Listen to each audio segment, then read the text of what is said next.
Hi, everybody, and welcome to the OutMarket.Pro podcast. I'm your host, Mark Stein.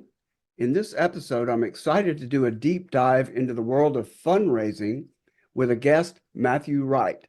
Uh, he, the Apex Leadership franchise based in Tampa and Orlando, Florida. Apex is a full-service fundraising company that focuses on leadership, fitness, and being an all-inclusive program. They've raised over $5 million for Florida schools and will be serving over 50 schools and 25,000 students this year. I'm excited to hear more. So welcome to the OutMarket.Pro podcast, Matthew.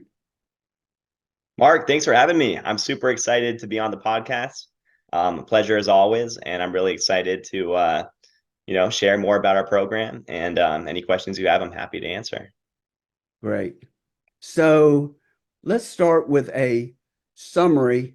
Give us your elevator pitch, maybe a paragraph, not the one line that we're used to giving in networking groups. Yeah, 100%. I think with our company, it's such a great program because we are so unique in terms of fundraising. There's really no other full service company that offers what we do. The three things that we focus on is one, we do raise a lot of money for the schools that we serve. On average, we have 45 states that fundraise money for the one school that we're serving. So it's not just relying on your parents to do fundraising, but we're able to reach out to as many people around the United States as we can, and even throughout the world too. So with our company, only 20% of donations actually come from parents. And then the other 80% is secondary family members, cousins, aunts, uncles, anybody who has a phone that can be reached by text, email, or social media. So that's one thing that we're great at. But for me, the main kind of heart of the program is that we are all inclusive.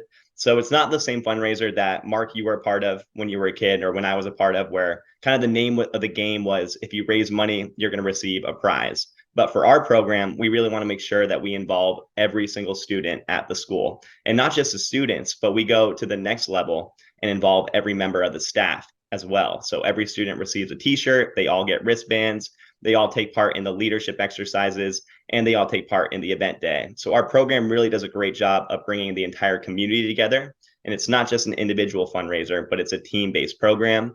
And the last thing I think that kind of separates us apart is the leadership aspect of the program. Every single day, we spend 10 minutes with all the students, all the teachers, and we do leadership exercises for those students to hopefully better, they can find the power to be a better leader at the school, but also translate that to their life at home. And then it continues out throughout the entire school year, which is really awesome. Nice. 10 minutes a day during the time that you are running the program for them. Yep. So kind of with our program, every year we have a different acronym. So this year, our acronym is POWER. And then every letter in POWER stands for a different word. So we have the P being proactive, the O optimistic, the W work it out. And from Wednesday to Wednesday of our 2-week program, we actually go inside the classrooms for 10 minutes every day, and we do leadership lessons for all the students. After we deliver a leadership lesson for the student, we have these wristbands that we give out, and the wristbands have that leadership characteristic of the day on them. So the student's goal is to collect all the wristbands, and when they get all 6 wristbands from our leadership lessons, they have the power to be those leaders at their school. Nice. So there are a lot of moving parts to these programs in the schools. Summarize those different moving parts through the course of the series that you would do for a school.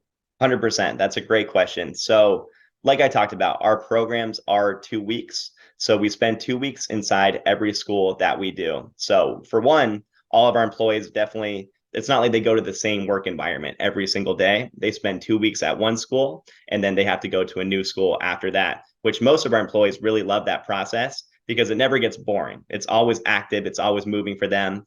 And the great thing about our job is the fun comes very naturally with what we do. So when we're inside a school, we use the same exact program no matter what type of school it is. If it's a Title I school to a school that raises $100,000, the exact same program no matter what. So about a month out, we meet with the PTA president, the principal, any decision makers when it comes to the fundraiser. And we make sure that all the stones are left unturned. Everybody knows their roles with the fundraiser. And the great thing about our company is we're going to do 99% of all the fundraising. All we need from the school is for them just to be excited and then to deliver all the communication to the parents. So we provide all the social media for the program. We provide all the emails that we're going to send out every single day. And then our first day, when we arrive on campus, we meet with all the teachers. For us, we know that the teachers are the backbone of the program. How excited the teachers are, that's going to correlate to all the students. So we have a lot of really fun teacher incentives that we offer for them. We provide Starbucks for all the teachers. We provide a catered breakfast and a lunch for every member on campus. We provide t-shirts for all the teachers too. And then the really cool thing we do, in order to create a team environment at the school, we hand out posters to every teacher. And the poster is going to be based just for their classroom. So they're going to have their last name on the poster. They're also going to make a team name for their entire class. And as the classroom does well as a team, they actually earn more and more rewards. So they could earn a pajama day for their class. They could earn a popsicle party. They could even pie the Apex team in the face. But what's cool about having the team poster in the classroom is individuals are excited when people receive thank you gifts. It's not just that, oh my gosh, Mark in class got a prize and now I'm jealous of Mark getting that thank you gift, but they're actually cheering on all their classmates because they know if they do well as a team, that's going to correlate to them getting more and more rewards for the fundraising program. So the first day is just introducing ourselves to the teachers. It only takes about 15, 20 minutes. And then we get ready for the next day, which is personally one of my favorite days. It's our pep rally. So we do a school-wide pep rally. We have all the grades come down. It's 30 minutes of basically controlled chaos is kind of the best way to describe it. We play a lot of student versus teacher games up at the pep rally. We introduce our character building theme that we're going to be teaching to all the kids. We also have a chant that we're going to do every single time we see the students. So for this year, we go Apex Assemble, and then we go Apex Power. And that's just something where it helps the students remember what the leadership characteristic is going to be for that entire program. Really just a fun day for the kids to get excited about Apex. They come home with all of their lanyards. And then with the lanyards, all parents have to do is scan the QR code, and that takes them right to the fundraising website where they can help their school. So that happens on Tuesday of the program, our pep rally. And then from Wednesday to Wednesday, like I spoke about, that's us coming inside every single classroom. The teachers all sign up for their preferred times, and then we spend 10 minutes inside that class. When we're not inside the classrooms, we're making sure that we can do our best job of making sure the school is a better place. So we've had our team restock bookshelves in the library. We've had a team step in for teachers if they're short on staff members that day. We've had our team out at recess, hanging out with all the students, out at PE, art class. We're just there to be positive role models for all the students on campus. And then on Thursday, the school, in the pre-meeting, they pick between 4 different event days that we offer. So we have our fun run event day. We have a glow-in-the-dark dance party. We have a carnival fundraiser. We have an obstacle course. And then also we can incorporate color into any of those fundraisers. So instead of just a fun run, we could also do a color run or a silly string run. So whatever the school decides on, this day is a great day for us to celebrate all the hard work from the students. All of our fundraisers are fitness-based fundraisers. So throughout the 2 weeks, the students are doing their best to earn a per lap donation. How this works, Mark, let's say that you asked me to donate you $1 per lap. You went out on event day and you ran 36 laps around the track. I would then in turn donate $36 towards the school. So the students really do have a buy-in when it comes to that event day because they know they're doing their best job possible to raise as much money possible for the school. And all the pressure kind of lies on them, but we do a great job having fun with all the kids on that event day. And then Friday is our follow-up day. So we kind of say our goodbyes to all the kids, which is a pretty sad day for us. But we know that we'll be returning next year. So we do get them super excited about when we come back. We sign t-shirts for all the students. We give out any remaining thank you gifts or rewards. And my favorite part about this day is we usually do our principal challenge on Friday. So for this year, one of the biggest ones that we did is we would take the principal outside. The top 10 students overall with the fundraiser and the top class overall, we gave them color powder in their hand. We did a giant countdown and they all got to turn the principal into a rainbow. So we live stream it for all the parents to see. The principal, it's played on the morning announcements the following week when Apex leaves, and just a really cool way for the students to remember that moment for a really long time. That's so cool. So the school decides which of the events to do on that event day. And I've got a probably you've gotten this question before. Yeah. Oh, what about if it rains? Do you just move it indoors and do the dance party instead of a fun run? What happens on that? Yeah, that's a great question. As you know, in Florida, weather is pretty unpredictable out here. So we always got to make sure that we have a backup plan with everything that we do. So in that meeting that we do a month before Apex arrives on campus, this is where we go over all the details of the program. So we make sure we know what event day that they want to do. And then we also have, okay, let's say it was a terrible weather day, we had a hurricane coming through, then we know exactly our backup plan 1 and our backup plan 2. Usually we'll do our best to stick to the same event day that they chose, but you are right in the case of it's just terrible weather that entire week or that entire month, then we will have to implement a different event day, as in a glow in the dark dance party. But the good thing for our program is no matter what, all the event days are going to be really fun for the kids. Do you carry all the, I guess you carry the equipment for the main event that you've got planned and backup 1 and maybe backup 2, that you've got it with you that day? 100%. So actually, the nice thing about Apex is we have trailers for our programs. So for every school we do, that school is also going to have a trailer parked in the parking lot or on their back field. And inside our trailers, we have all the supplies that we'll need for the program. So all the challenge materials that we'll need for the 2 weeks, all the speakers, the inflatable tunnels that we're going to have on the fun run day. We carry that for every school that we serve. So when we finish our schools, we just drive our trailer over to the next school and it's set, ready to go for that teacher huddle on that Monday. How many schools can you handle at one time at this point? So, in other words, how many trailers do you have sitting at a different school at any one? Yeah, that's a great question. For the longest time, so 2 years prior that I've been in Florida, we had one trailer for all of our schools that we were doing. So you can imagine all the moving parts that it came with only having one trailer, going school to school, having to coordinate all the communication involved with that. So early this year, we purchased our second trailer. So right now, we are currently operating at 3 schools every single 2 weeks, which makes it pretty easy for me. So I'm kind of on trailer duty. I'm able to move all the trailers to when and where my team needs the trailers to be. So right now we have 2 operating trailers, but on our path of growth right now, we are definitely going to have to purchase a third trailer coming up for next fall or next spring. So we're currently looking at trailers to be purchased again because, like I said, we have 3 calendar years, three schools at the same time right now. We're expecting 4 to 5 going into next year. Wow. Well, I've got lots of questions about the events and the process, but let's back up and talk about your background and what brought you to this program.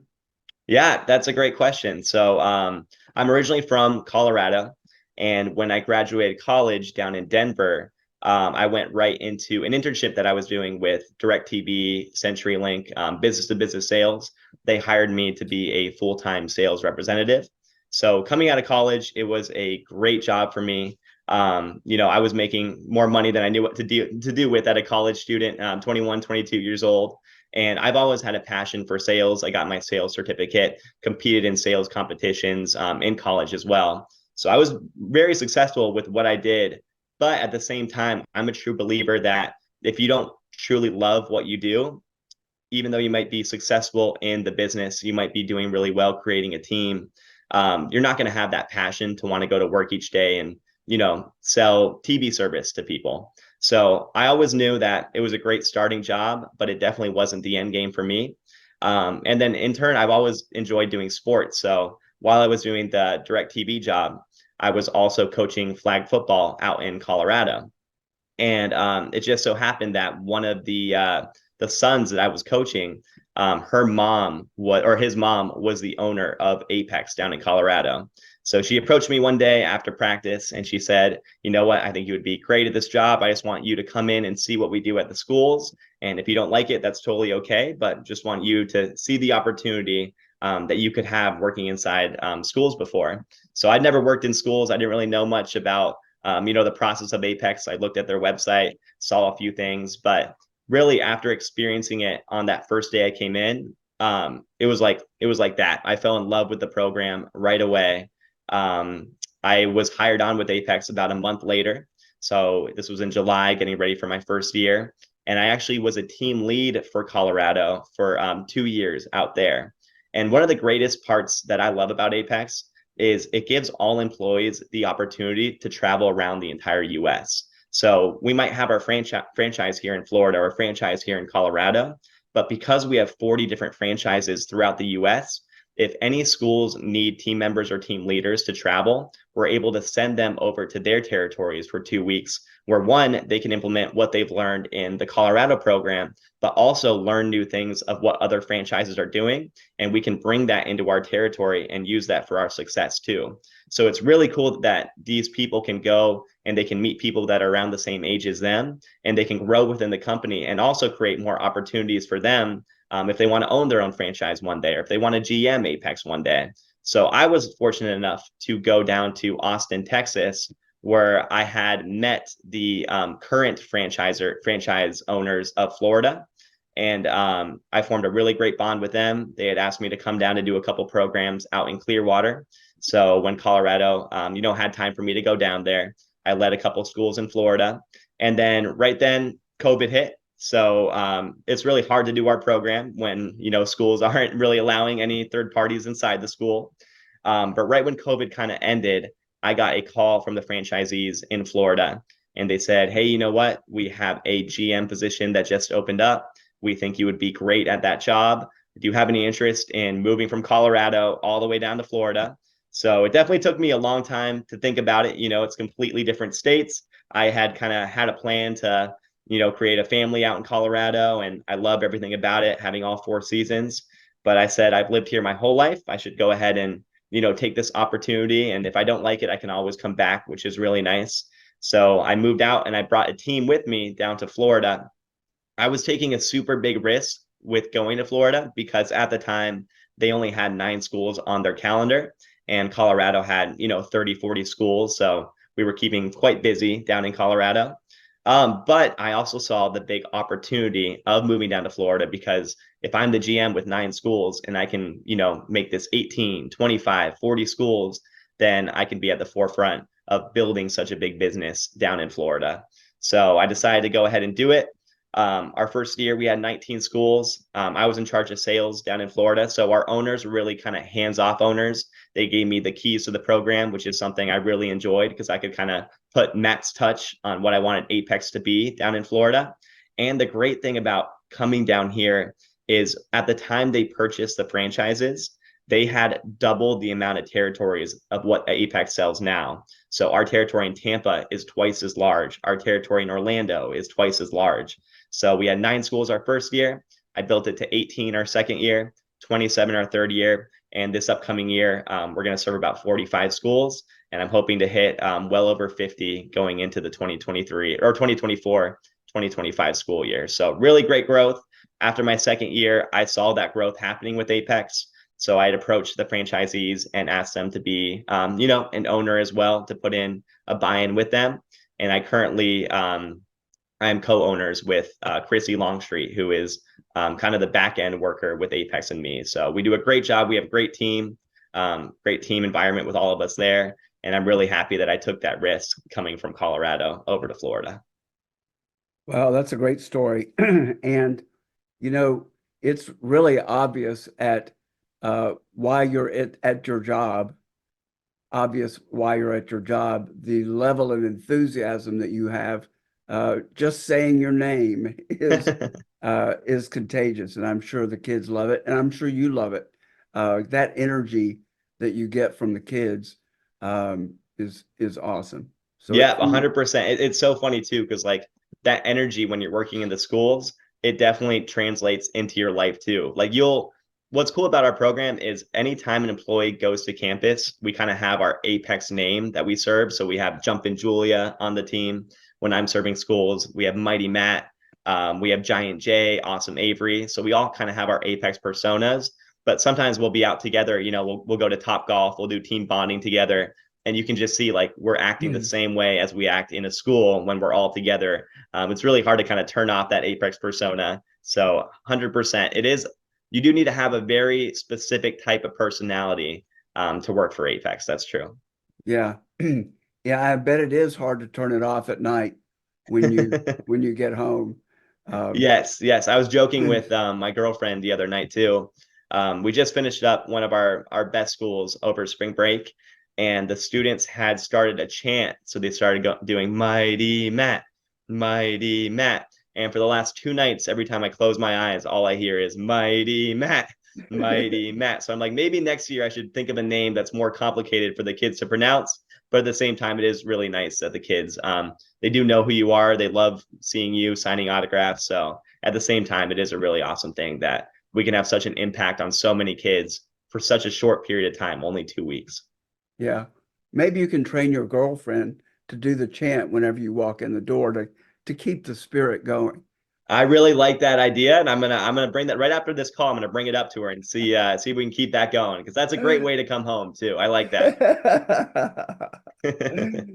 Um, so um, I want to flip it a little bit towards the possible negative, and that is, in my experience with schools and teachers, you've got a range of personality types and tenure at the schools, and I could see I'm in I put myself in a position of doing that first meeting with the teachers and looking at the expressions of the different teachers in the room.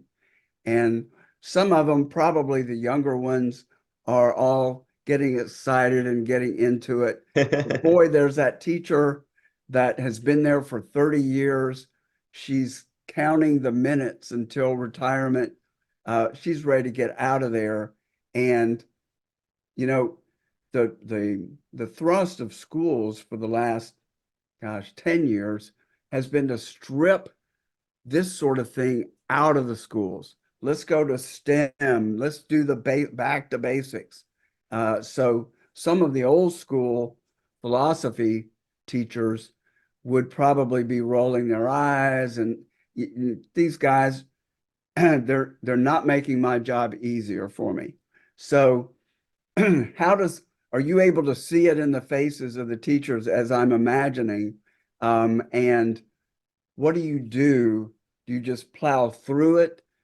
How often do you get significant pushback, like, oh, this is a bunch of BS, and negativity that hits you right in the face as you're approaching them? Talk a Yeah, little bit yeah. about No, that. Mark, you hit the nail right on the head, especially in that teacher huddle meeting.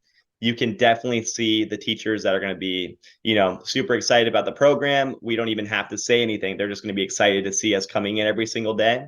And then you can also see the teachers that are like, okay, we've been here for 10 minutes. It's time for me to get back to my classroom. I don't want to, really put in that much effort when it comes to the program. So we can see that right away on their faces.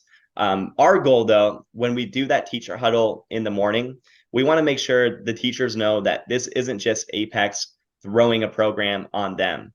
We want to make sure that the teachers know that they have a lot of feedback and they have a lot of decision-making power when it comes to how we run the program with them. So this is one of the reasons why when it comes to Apex, we make sure the teachers have all the power when it comes to the program. So when we have to go inside their classroom and do that 10-minute lesson every single day, it's up to them what time Apex comes in. So we're not just going to come in the middle of when they're running their curriculum with all the students, but maybe they have a scheduled brain break, as usually all elementary school classrooms do have. Great time for Apex to come in during that brain break. Maybe they want to do it right before recess starts, or maybe at lunchtime. So what's nice about Apex is we are 100% flexible with the teachers we work with. So if the teacher can't do their lesson that day because they have testing or it's just a super busy day for them, that's totally okay with us. We can hit those students at lunchtime. We can hit those students during specials times, or we can even double up on lessons the following 2 days. For our program, we want to make sure the teachers have all the power when it comes to when Apex comes in. And also, if they have any adjustments or feedback, if they don't like anything on the poster, they have the power to change that up because it is us coming into their environment. So we want to make sure we know their personality. And then after that, we can work together to create a great program with Apex. So any teacher who's initially not, super on board, not super excited with the program, our goal is just to have conversation with those teachers away from the students. Maybe one day we finish up our lesson, the students go out to recess, just having a conversation with those teachers and letting them know we're here to serve you guys. Our goal is to make sure that the students have better behavior in your class, which is why one thing, we always tie back our leadership lessons to the classroom and to the teacher. When we talk about, who was someone who was able to overcome not quitting in life. I bet your teacher one day when they were working on getting their master's and they wanted to quit and they had 3 tests coming up the next day, they were able to sit down, persevere. And if they quit, they wouldn't be your teacher right now, but they persevered through that. And now they get to do what they love every single day, which is making sure your brains grow up to be big and strong. Before we leave a classroom too, we don't leave the classroom in a worse place than how we found it. We always refocus all the students. So it usually ends with all them completely asleep or in the game that they're frozen and the teacher has all the power. Whenever the teacher is ready, they can refocus all the kids and it's super quiet after we leave. That way they can get back to work, back to their curriculum level. So sometimes it is a process of learning our program and learning who we are. But the great thing about all of our employees is we are former educators. So we can relate to the teachers in very different ways than, just athletes coming into the business can or random people coming to a school can. We've been in their shoes before, so we know exactly how to bond and relate with those teachers. And I would imagine the important thing for them to hear is, I am not putting more work on you.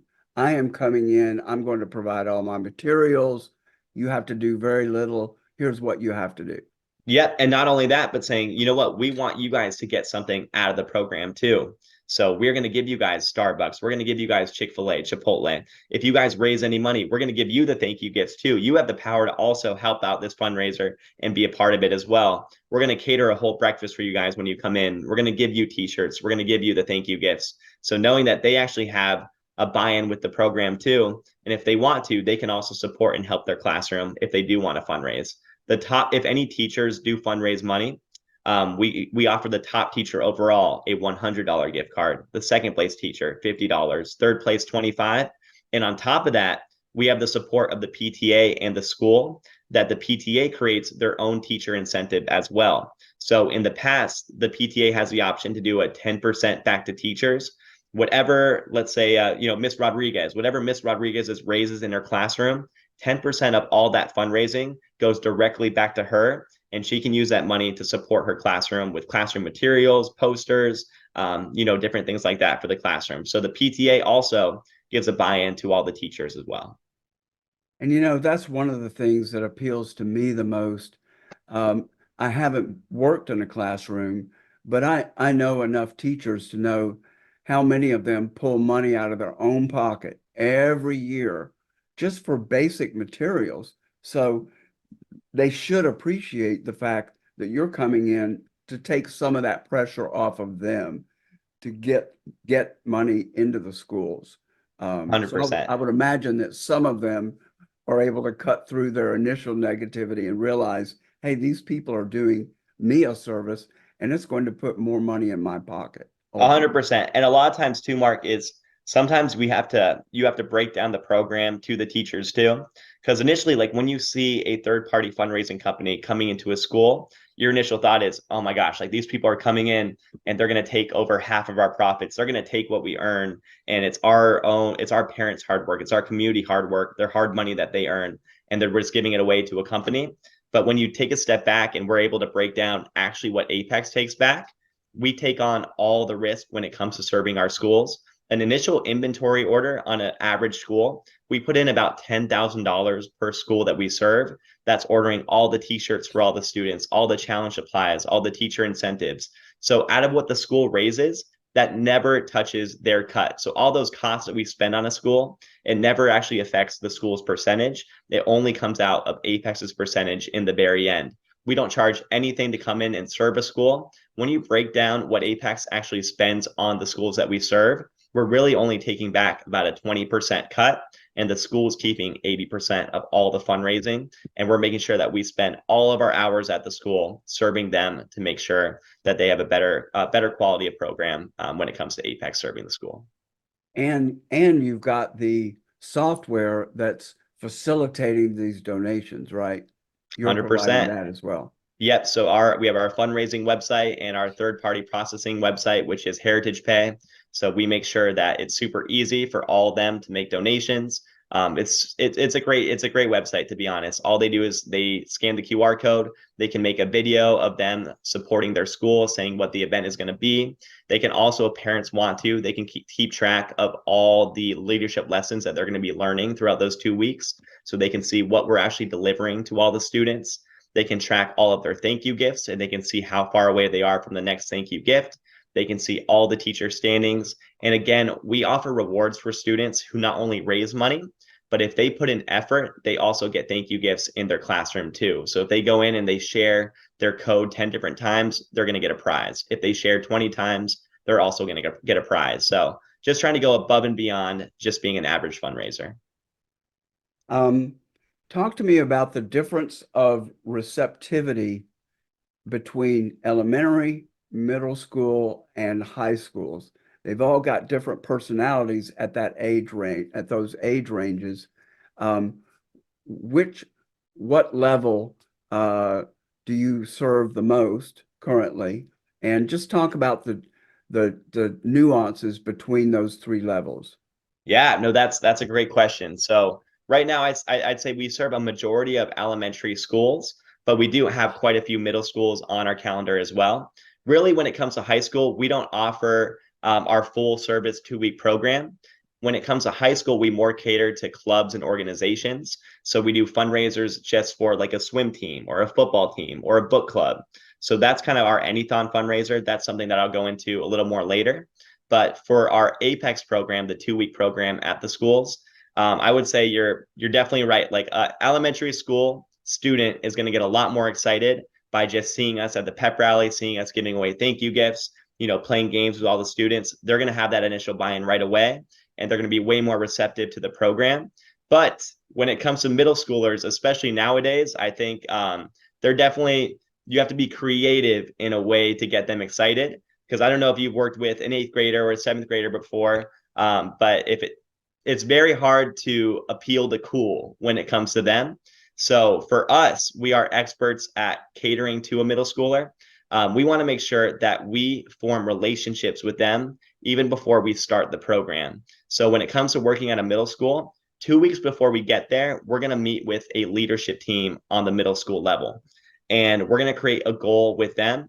We want to make sure they know it's not just a program that Apex is throwing at them. It's not a program that the school is doing for them, but we want them to be a part of everything involved in the 2 weeks. So one, we create a goal with those students. We say, all right, guys, if right now the school has a goal of raising $20,000. If we beat that goal, we're going to throw everybody in here a pizza party and a root beer float party. So they initially have a buy-in to help with the program. And then we're going to create a video outlining the entire 2 weeks with those students. So we're going to give them the color powder. They're going to throw it in the air. They're going to talk about what the funds are going to this year. They're going to talk about what Apex is going to be doing, how to fundraise the actual money. And then we're going to show the entire school that video before Apex arrives. That way they're aware of the program, but they can see their peers. They can see their 8th grade leaders getting excited about the program. And when the oldest students, the 8th graders, are excited, that's going to trickle down to all the students at the middle school level. So we tell those 8th graders that when we play a game at lunchtime, we want you guys to be the first ones sitting down in all the seats. When we do that pep rally where we show off what we're doing with Apex, we want you guys to be at the pep rally and a part of all the games that we're going to play.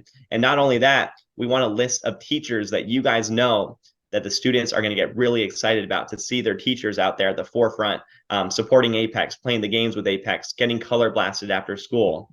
So we are really good at forming those bonds with those students. And when we work at a middle school level, we don't want it to be just Mighty Matt serving the school or Jumpin' Julia, but we just want to be Matt. We just want to be Julia. And we want to ask those kids what's going on in their life, what gets them excited, what are ways that we can get them in the actual event day. Even if they can't raise enough money to be there, how can we have them, share 10 times so we can still let them in the event day?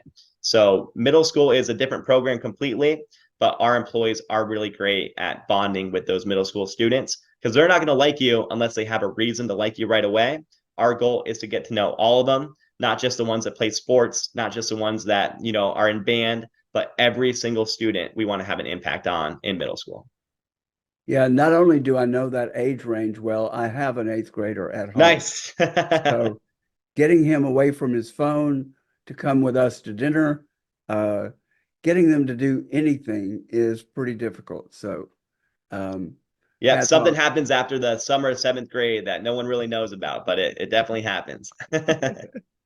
And you, no matter how cool you were, the parent or step parent, 2 years ago, you ain't anymore. 100%.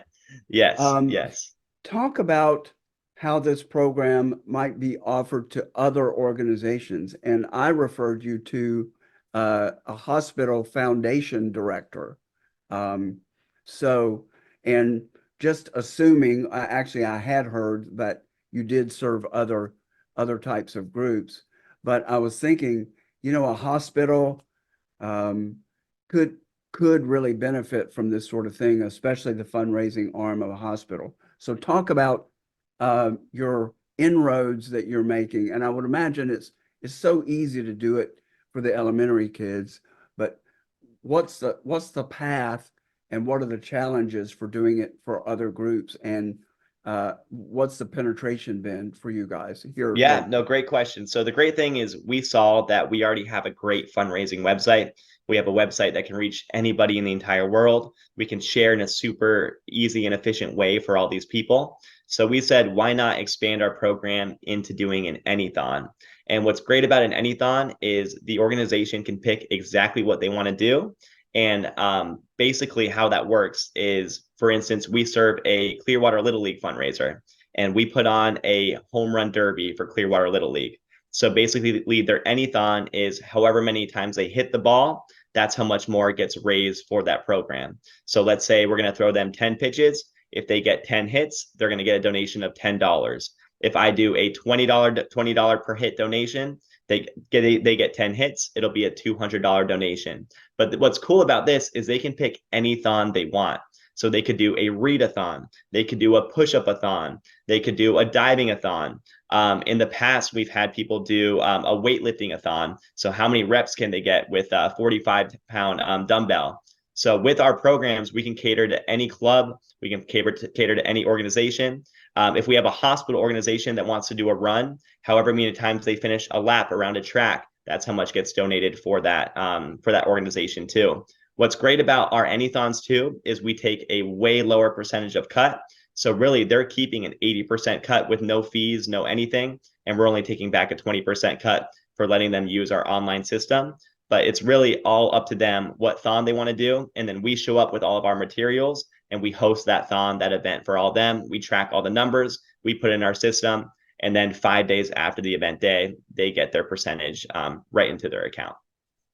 Maybe for the hospitals, an IV-a-thon could be Mm-hmm. a good thing. How many sticks does it take you to get the IV needle into the vein?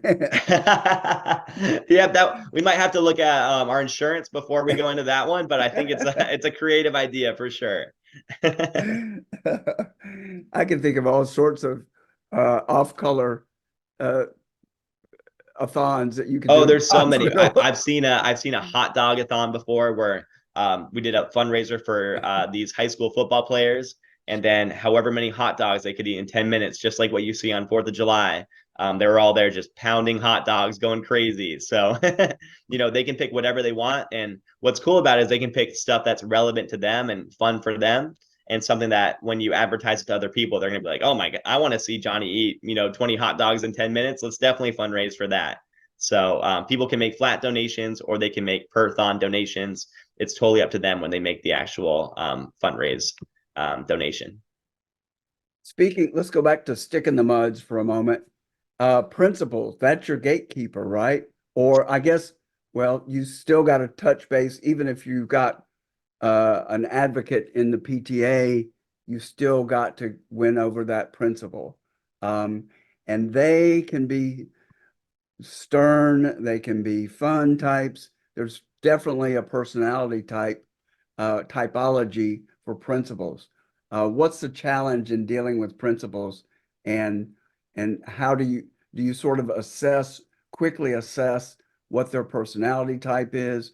I guess they all want money, so for the Mm-hmm. school, but talk about finessing that relationship up front because that's your gatekeeper, right? Yes, yeah, principals and PTA presidents, those are the two people that we go to when we present the idea of serving Apex at their school.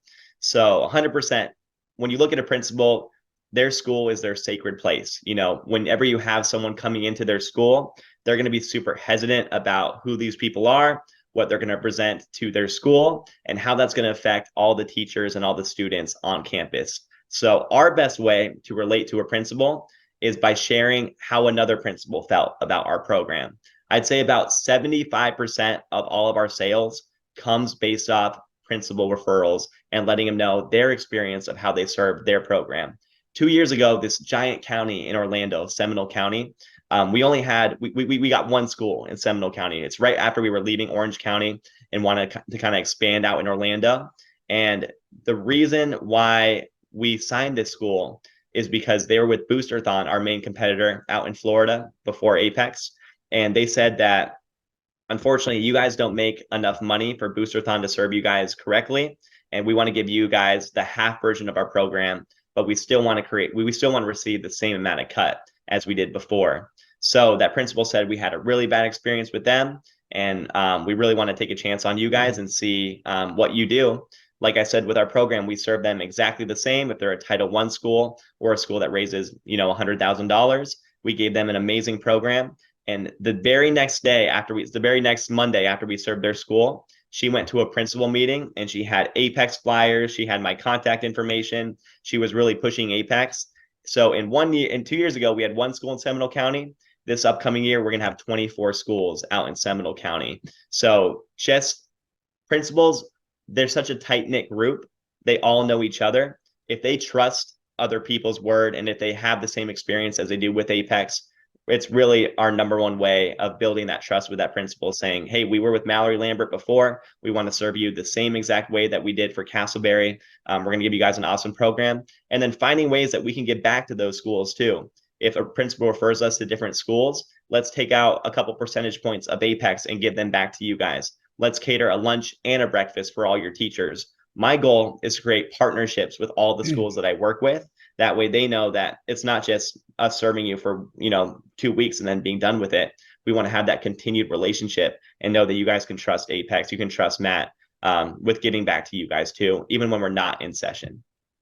Yeah, that word of mouth referral, especially if it's unsolicited, especially if they go like that one teacher that went and spread flyers throughout. Man, there's nothing like that. I see that in my business too. And the sales process is easy once you've got the skids greased by a former client. It really is. It really is. And we want them to see the program too before we, have those meetings and those sales pitches with them. So one of the things we'll do is when we're serving a school, we'll look at all the schools kind of neighboring that event day, that school that we're going to serve. And we'll go out and we'll give them race day invitations, event day invitations. And we invite their PTA, anybody on the admin that wants to come out and see the program firsthand. And then when they do come to watch the event day, we have the current PTA presidents and the principals approach those people and just share their time with Apex, how the 2 weeks went, and why they love our program so much. Here's a sliver of it, but I do want to cover it since you mentioned inclusiveness. Actually, my partner's son that's in our house has cerebral palsy. And he walks with canes. So you've got people with disabilities, you've got autism that's increasing geometrically, it sounds like. You've got kids that are not just on the spectrum, but have other emotional issues. So what are you able to do to be inclusive and to include all the kids in the programs? Yeah, that's a great question. So every school we serve, not only do they have, pre-K through fifth grade, but they also have ESE programs too. So students with learning disabilities, that's at every school that we work with. Also students with physical disabilities, pretty much I'd say 80% of all the schools we serve, they're also in those schools too. So with our program, we make sure that, again, we serve all of our classes the same exact way. So even if they are an ESE class, they're still going to get their classroom poster. we're still going to go to their class every single day, and we're going to do the leadership lessons with all of them. Sometimes we come in and it's not a good day to do a leadership lesson, but we don't want to just walk away. We want to still spend those 10 minutes interacting with all those students. If we have to sit there and give high fives, we're going to do that. If we have to help them do something in the classroom, we're going to do that too. But we make sure that no matter what, we're hitting every single student on campus, regardless of what that student looks like, what that student, their learning disability is. Every student is treated the exact same way with Apex, which is one thing that I love about it. And then when it comes to the event day, all the kids come down during specials times. But even if the ESE class doesn't have a specials time, we're going to find time in our day to make sure that they're out there and they're having a great time at the actual event day too. If they have a physical disability, so this last school, we had 2 students in wheelchairs.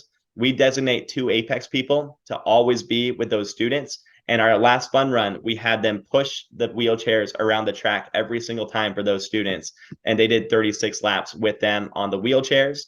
But also, we want to incorporate them into the fun that we're doing on event day too. So let's say they can't be out there, they can't be running. We have super soakers outside that we're going to give to those students. And while the kids are running outside, they're going to be spraying them with the super soakers. And you guys will quickly see when that happens, all the students will say, I want to spray, I want to do it. We're like, no, unfortunately, you guys are running. So this is their special job that they're going to do at this actual event day. So we're going to find creative ways, no matter what, to make sure they're a part of the program and they have a great experience with Apex.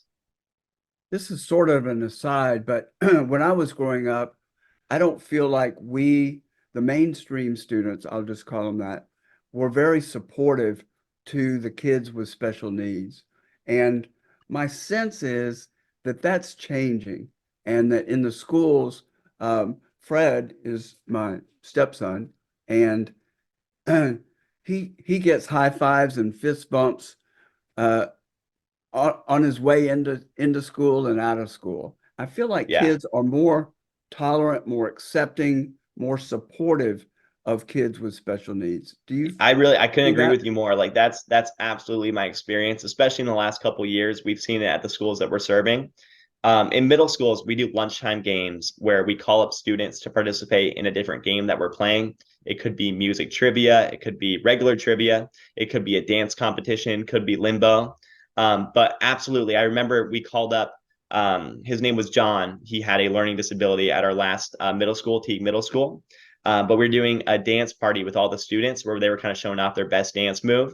And this guy, he just started going. And I have never heard the crowd get as loud when he was doing his dance movements. It was really amazing to see because they all know and they all love him and they support him at the school, which is really cool because that ties into what we're teaching the students too, is leadership, making sure that everybody is treated the way they want to be treated, making sure that you guys involve everybody in what you're doing, making sure you guys have the power to make an impact on other people too. And you could see just the way they were rallying behind him, the way they're giving him high fives after he walked off the stage. I completely agree that people really are on that movement of treating everybody the way they would like to be treated. That's awesome. So we've talked about a lot in a relatively short period of time. What haven't we covered that it would be important for our viewers to know about Apex leadership? Yeah, I would say the one thing that that's different about Apex when it comes to other programs is, although we are a franchise, it is a big company altogether. There's 40 different Apex programs throughout the US. When it comes to our franchise here in Florida, like we really are locally owned. We're a locally owned company. So me and my co-owner, Chrissy, we're on the forefront doing everything. So when it comes to the meetings that we take with schools, they get to have meetings. All my pre-meetings are done by me. So they're meeting with the owner of Apex right away. So we really have the power to be creative and go above and beyond with our programs, where it's not just you're meeting with somebody, a territory owner of this location, but you're meeting with the owners right away. So even though it seems like we're such a big company, at the same time, it really is such a small, tight-knit group. And you're seeing the same exact people serve your school year to year. You're not seeing different individuals come in who don't live in Florida. Our team has been with us for the last 3 years. We haven't lost a single employee. So what's great about our program is when you get served by Giant J, Capable Able, and Jumpin' Julia, you're going to see those same 3 people next year again. You're going to see Mighty Matt on board for the long run with you at all of your schools. So that's just something special that I think is not really talked about a lot, but our continuity within our program is really special, and how they have the power to text me. Any PTA president, any principal can text me whenever they want, and we can figure out an issue together. We can figure out different ways to provide feedback for that school. So it's really cool just to see what we've built with such a small group here in Florida and Orlando, or Tampa and Orlando. Mm-hmm. So if somebody is in our area or they're outside of the Tampa Bay, Orlando area, and they'd like to contact you for information, how do they reach you? And we'll also provide contact information for the corporate office so that they can reach out if, for example, if somebody is interested in buying a franchise. And if it's just in 40 markets, there have to be lots of markets that are still available. Yep, 100%. It's super easy with our program. You just go to myapexevent.com. Again, myapexevent.com. All they have to do, they click on the tab bar. It'll say refer a school. So they type in the school's information. And then regardless of where it is, that franchise owner is going to get all the information on that school to reach out to that individual. It'll also say interested in buying a franchise too. And then we'll have someone from our home office reach out to them and give them all the details they need in order to be prepared to buy a franchise of their own. And also they'll get to learn what territories we currently have available for those franchises as well. So myapexevent.com is the easiest way to do it. And then we get their contact information to reach back out to them. Okay. If somebody wants to contact you directly, can you give your email address? Let's not give Absolutely. your I can give my email address. I'll even give my phone number too. So they can text or call me. That totally works too. So phone number, email address, that's a great way to reach out to me directly. Again, we serve all schools in Tampa, Pinellas County, Hillsborough County, Polk County, and then all schools in Orlando, Orange County, Seminole County, Osceola, Kissimmee, all around there. Go ahead and give verbally your email address and phone number, and we'll also put it down in the show notes below. Perfect. Yeah. Phone number is 720-382-0703. And email address is Matthew Wright at apexleadershipco.com. Great. Well, this has really been wonderful. I was aware of the program and so supportive of it. And to have your enthusiasm as well as your knowledge and hearing the experience and details, it's been a fun one. So, Matt, thanks so much for joining me on the OutMarket.Pro podcast and sharing more about your particular platform and fundraising in general with Apex Leadership. Yeah, Mark, thank you so much. I really appreciate it. And anytime you need me on again, I'm happy to join. It was a really good time. Great. So everybody, if you liked the episode, please click the like button, subscribe, click the notification bell to get more. And thanks for tuning in. And we'll see you next time on the OutMarket.Pro podcast.